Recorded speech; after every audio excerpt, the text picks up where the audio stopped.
Poppy plantation को ban क्यों नहीं किया? क्योंकि सारा जो हथियार आ रहा है वो पॉपी के पैसे से आ रहा है। सस्पेंशन ऑफ ऑपरेशन को लागू करना, दूसरा जो आर्मी की रेजिमेंट है आसाम राइफल उसको परिवर्तित करना, और तीसरा 74 वर्ष हो गए अभी तक बॉर्डर की फेंसिंग क्यों नहीं हुई?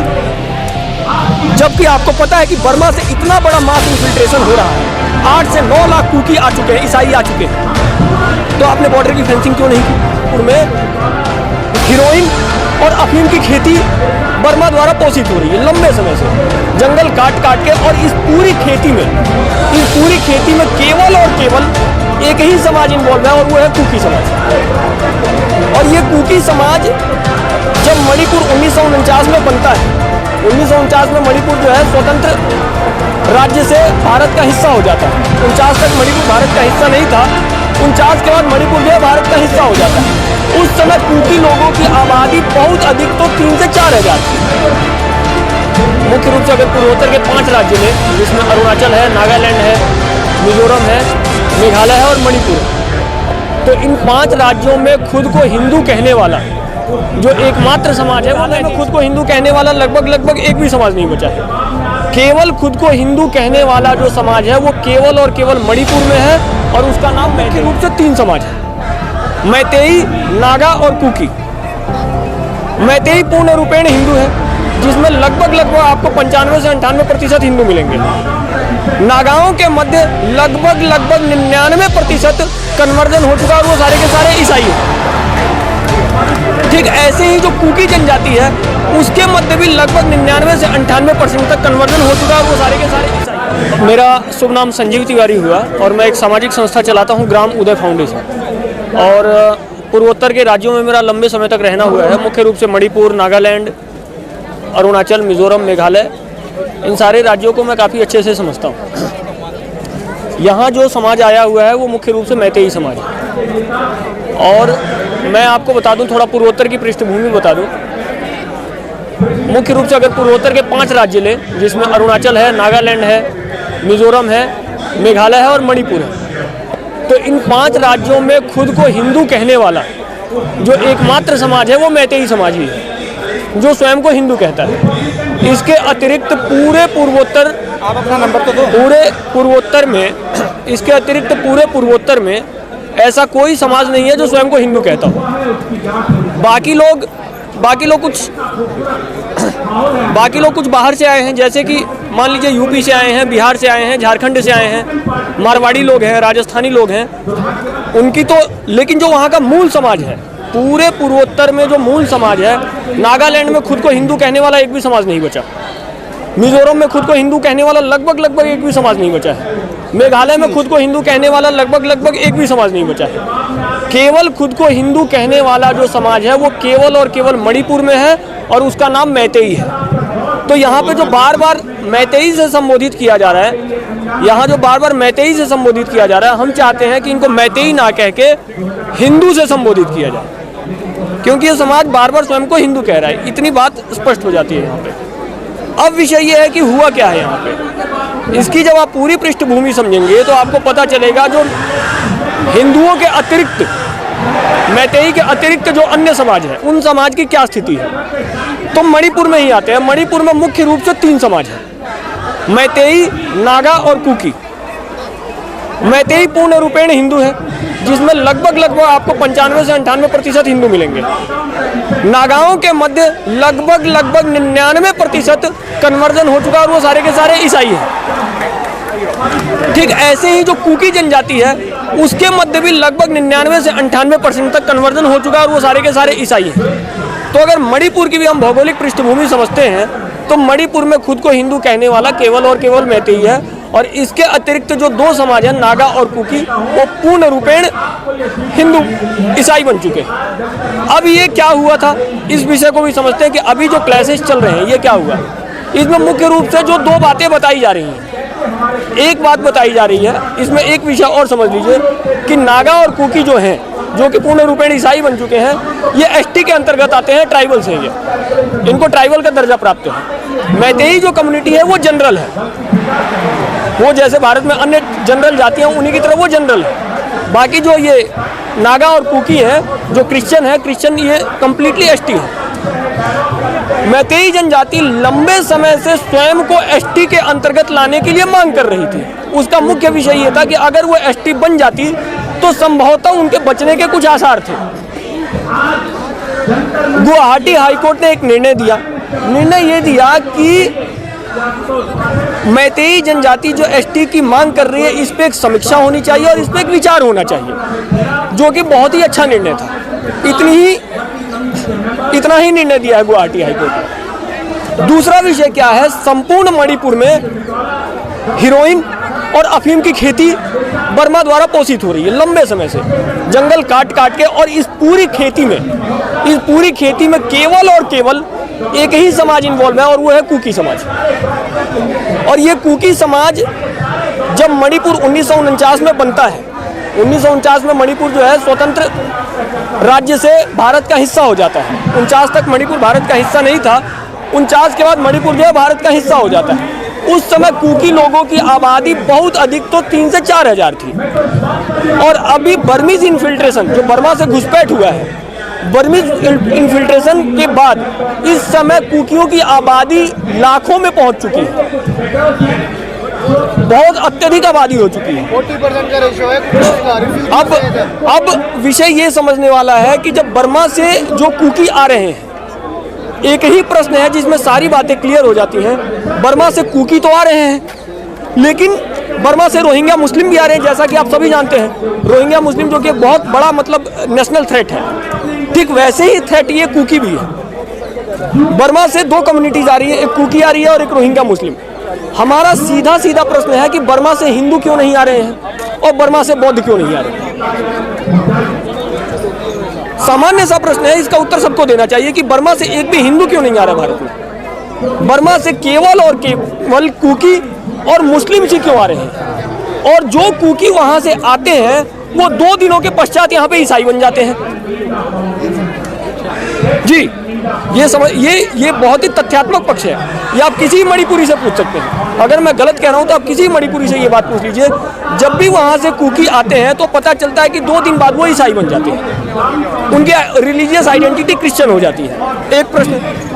दूसरा प्रश्न, जैसा कि ये दिखाया जा रहा है कि सारी लड़ाई मैतेई और कुकी के बीच में है, मैं अब कुकी नहीं बोलूंगा, कुकी ईसाई। इसमें एक बात मैं और बता दूं, कुकियों के मध्य भी 2 समाज है। एक कांझोई है, कांझोई कुकी के मध्य वो समाज है जो कि गैर ईसाई है, जो अभी तक कन्वर्ट नहीं हुआ है। कुकी के बीच में जो कुकी के बीच में गैर ईसाई समाज है, कांझोई बोलते हैं उसे। ये आपको कोई भी मणिपुरी बता देगा। आप बोलेंगे कि जो गैर ईसाई कुकी है, नॉन क्रिश्चियन कुकी, तो उसको कांझोई बोलते हैं। कांझोइयों के मैतेइयों के साथ कोई कॉन्फ्लिक्ट नहीं है। इस पूरे विषय में ये जो चल रहा है, इस पूरे विषय में आप देखेंगे कांझोई लोगों के साथ मैतेइयों के साथ कोई कॉन्फ्लिक्ट नहीं है। ये कॉन्फ्लिक्ट किसके बीच में? ये कॉन्फ्लिक्ट मैतेई और कुकी का नहीं है, ये कॉन्फ्लिक्ट एक्चुअली हिंदू और क्रिश्चियंस का है। ये जो कॉन्फ्लिक्ट है ये मेनली हिंदू और क्रिश्चियंस का कॉन्फ्लिक्ट है। ये बात पूरी। अब विषय, दूसरा विषय ये है कि जब ये पूरा विषय दिखाया गया कि ये जो सारी लड़ाई है ये मैतेई और कुकी के बीच में हो रही है। आपको पता होगा 1993 में, 1993 में इससे भी भीषण दंगे हुए थे नागा और कुकी के बीच में। नागा और कुकी के बीच में 1993 में इससे भी भीषण दंगे हुए थे। तो नागा और कुकी के बीच में तो पहले से ही कॉन्फ्लिक्ट है। तो मेरा प्रश्न ये है कि जब ये सारी लड़ाई हो रही थी मैतेई और कुकी के बीच में, तो नागाओं ने मैतेइयों का सहयोग क्यों नहीं किया? सामान्य सा प्रश्न है। इस प्रश्न पे सबको विचार करना चाहिए कि नागा लोगों ने मैतेई बंधुओं का सहयोग क्यों नहीं किया, जबकि 93 में तो इनके खुद के कॉन्फ्लिक्ट थे कुकी लोगों के साथ। इसका उत्तर आपको इसी आधार पे मिलेगा क्योंकि नागा और कुकी इन दोनों की रिलीजियस आइडेंटिटी सेम है। They both are Christian. इनकी सारी लड़ाई हिंदुओं से। इस समय सारी नागा संस्थाएं जो हैं संट बैठी हुई हैं। आपका कहना अंतरराष्ट्रीय षड्यंत्र है। ये सारा षड्यंत्र जो है पूरे पूर्वोत्तर में स्वयं को हिंदू कहने वाली एक ही कम्युनिटी है और वो कम्युनिटी है मैतेई कम्युनिटी। अब पूरे पूर्वोत्तर से जो ये एक सिंगल कम्युनिटी जो खुद को हिंदू कह रही है उसको भी क्लैश डाउन कर लिया जाए, उसको भी खत्म कर दिया। तो पूरे पूर्वोत्तर में खुद को हिंदू कहने वाला कोई समाज ही नहीं बचेगा। तो अब इसका सॉल्यूशन क्या है? इसका अब मैं थोड़ा सा केंद्र सरकार का पक्ष यहाँ पे दिखा देता हूँ। सॉल्यूशन, इसमें 3 सॉल्यूशन थे। पहला सॉल्यूशन था, एक कानून है 2007-8 का, सस्पेंशन ऑफ ऑपरेशन। 2007 में 7-8 में केंद्र सरकार लेके आई थी सस्पेंशन ऑफ ऑपरेशन। ये बड़ा ही अच्छा कानून है, जो भी सरकार लेके आई, मैं सरकार के पीछे नहीं जाऊंगा, ये बहुत ही अच्छा कानून है suspension of operation. Suspension of operation साफ साफ ये कहता है कि कोई भी आतंकी संगठन, जितने भी क्रिश्चियन मिलिटेंट ऑर्गेनाइजेशन है, और मैं कुकी मिलिटेंट ऑर्गेनाइजेशन नहीं कहूंगा, ये बार बार मतलब मिस इंटरप्रेट किया जा रहा है उसको कुकी आतंकी संगठन बोल के, क्योंकि मैंने क्या कहा, कुकियों के मध्य जो गैर ईसाई हैं उनके तो कॉन्फ्लिक्ट ही नहीं है, उन्होंने तो हथियार उठाया ही नहीं है। हथियार किसने उठाया? हथियार तो ईसाइयों ने उठाया। आप उनको कुकी मिलिटेंट ऑर्गेनाइजेशन क्यों कह रहे हैं? ये जो बाइफर्केशन है, ये जो डिफरेंस है, ये क्लियर होना चाहिए बिल्कुल। अब पर ये आपका मत है? नहीं, ये आप ऑन ग्राउंड जाके देख सकते हैं। आप देखिए, जो कुकी नेशनल आर्मी है KNA, उसके फाउंडर कौन है, उसके फाउंडर की रिलीजियस आइडेंटिटी क्या है, उसके जो अभी वर्तमान अध्यक्ष है कुकी नेशनल आर्मी के, उनकी रिलीजियस आइडेंटिटी क्या है, उसका एक भी अध्यक्ष हिंदू क्यों नहीं है, मैतेई क्यों नहीं है। अच्छा, आप रिलीजियस के हिसाब से कह रहे हैं कि जी, ईसाई मिलिटेंट बहुसंख्यक हैं? जी जी जी जी जी, आप उनकी रिलीजियस आइडेंटिटी देखिए, उसमें एक भी गैर ईसाई कुकी नेशनल आर्मी का सदस्य ही नहीं है। जो कुकी नेशनल आर्मी जो है, जो इनकी आतंकी संगठन में, उसके बारे में कह रहा हूँ कि कुकी नेशनल ऑर्गेनाइजेशन देखिए, कम से कम 25 संस्थाएं हैं, कुकी क्रिश्चियन आतंकियों की 25 संस्थाएं हैं जिनके हाथ में वेपन्स हैं, और ऐसे ऐसे हथियार है कि आप कल्पना नहीं कर सकते। भारतीय आर्मी के पास वैसे हथियार नहीं होंगे। तो सर वो आए कहाँ से यहाँ? मैं वही बताने जा रहा हूँ कहाँ से आए। अभी मैं वहाँ पे आने वाला हूँ कि वो सारे हथियार कहाँ से आए। ये विषय इतना छोटा नहीं है कि आपको तुरंत समझ में आ जाएगा। सारे हथियार कहाँ से आए हम ये भी बताएंगे। तो जो बर्मीज इन्फिल्ट्रेशन हुआ, जो बर्मा से मास घुसपैठ हुआ, इन्होंने सबसे पहले एक काम किया, पॉपी प्लांटेशन। आप काफ़ी देख रहे होंगे पॉपी प्लांटेशन के बैनर लगे हुए कि बैन पॉपी प्लांटेशन। ये पॉपी प्लांटेशन क्या है? तो ये अफीम की खेती है, ये अफीम की खेती है। पूरे मणिपुर को 2 भागों में विभाजित कर दीजिए। एक जो हिस्सा है वो घाटी उसको कहते हैं, और दूसरा हिस्सा पहाड़ी है। एक वैली है और एक हिल एरिया है। जो हिल एरिया है वो मणिपुर का 90% क्षेत्रफल है, और जो हिल एरिया वो छोटा सा मात्र 10% क्षेत्रफल है। जो हिंदू कम्युनिटी है, जो मैतेई कम्युनिटी है, वो केवल वैली में रहती है, और जो ईसाई कम्युनिटी है, आइदर कुकी ईसाई हो, आइदर नागा ईसाई हो, वो सबके सब जो है हिल में रहते हैं। और एक देखिए कानून है, अगर मैं इस बात को गलत कह रहा हूँ तो आप चेक कर सकते हैं। एक कानून है, स्टेट का कानून है, Manipur land revenue act, MLRA। ये कानून क्या कहता है कि कोई भी मैतेई, कोई भी हिंदू पहाड़ में जमीन परचेज नहीं कर सकता, पहाड़ में जमीन खरीद नहीं सकता, पहाड़ में जा नहीं सकता। और ये कानून उनके लिए कोई भी बाध्यता नहीं देता है। सारे ईसाई वैली में आ सकते हैं। इवन नागाओं ने और कुकियों ने वैली में जमीन तक परचेज किया हुआ है।